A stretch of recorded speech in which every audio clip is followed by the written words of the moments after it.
The week a researcher named Jonathan Levav ran his numbers, he expected to find that stress was killing people's performance. Instead, he found the opposite. People were earning more, producing more, and taking bigger swings at exactly the moments they reported being most afraid. The fear wasn't the problem, it was the engine.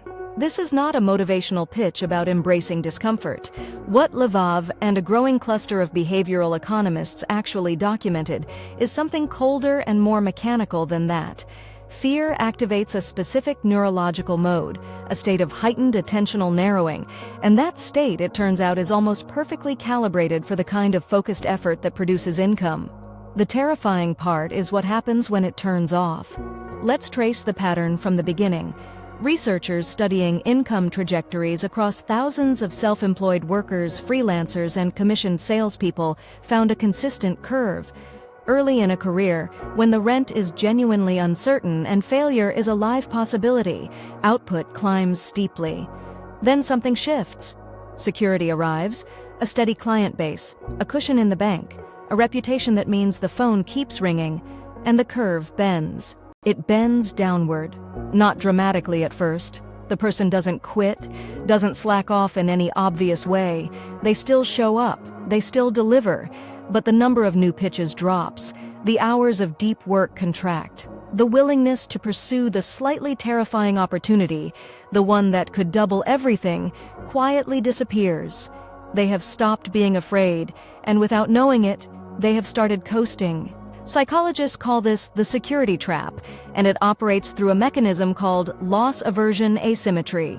When you have very little, every gain feels massive and every loss feels catastrophic. That asymmetry makes you aggressive. It makes you creative.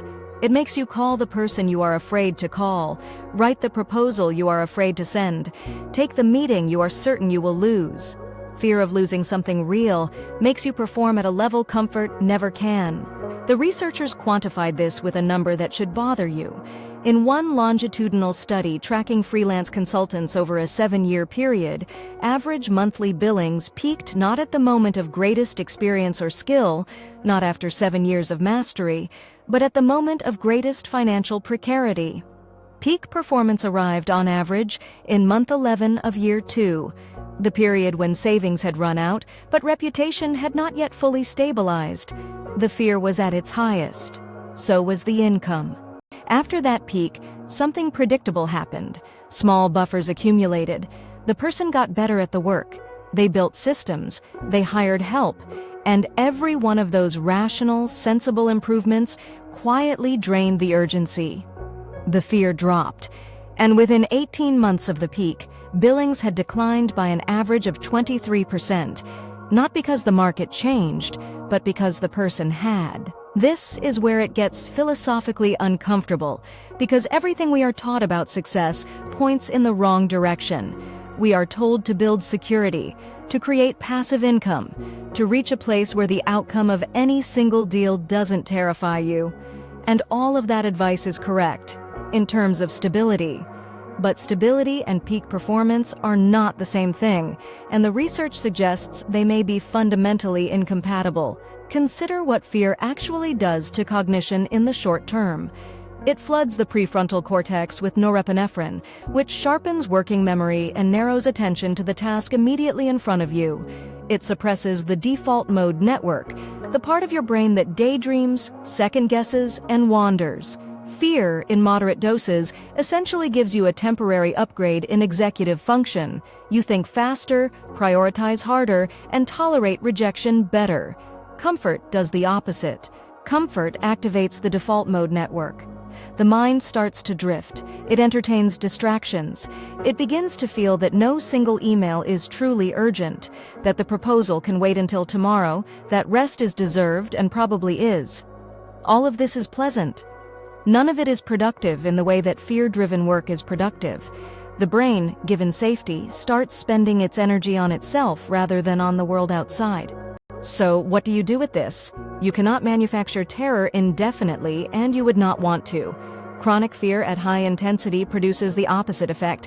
It collapses performance rather than elevating it. The research draws a clear inverted U moderate fear, the kind produced by real but survivable stakes, is the peak zone. What successful long-term earners seem to have figured out, often intuitively, is how to keep themselves inside that zone artificially. They do this through deliberate commitment devices. They take on obligations that make failure genuinely costly, not catastrophic, but real.